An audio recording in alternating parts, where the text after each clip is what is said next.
tunah chuan Anthûr rep dan kan in hrilanga awlsam tak Anthûr rep dan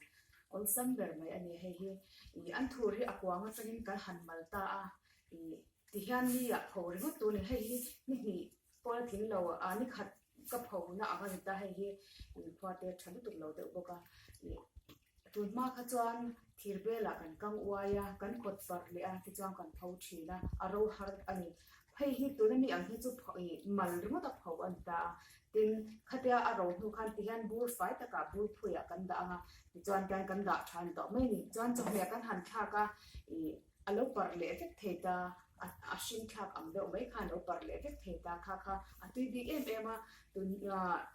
rin dan mai yan ton ma kha chuan hatia phor ma chuan na thel rim te na mak ten ti thina mar chu ani lo reng reng ti han ti ve chin ma ola a awlsam hu ne heklova tin nu boy tak te office kal te dor kal te kan oma chung tan te po chan awlsam em ti han pho ringot ania kan uai ngai lo boka chet ati awlsam boka tin Anthûr hi mizo nuna chuan apoi mu em mizo chawhme a hian tunla ya thil rep e hi a thalo hrisel lo kan ti a amaro chu thil rep ro Anthûr rep ti chu alo tangkai em a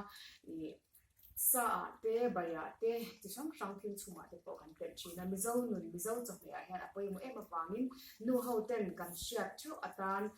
le awlsam box hi ka ti ve thei lo ti a amamu thil aman ru angai tam ti ko ma angai lo ania en tu point kan ti thei khopui mi le thing tlang mi pon awlsam ta kan ti thei vek ania hetia hian no ti ve chin ma ula a that sia in sia ang nakina Anthûr kan dan te po video kan dan po ka sia nia ni kala sil le don cheu nia tu chang khati zong khani ro se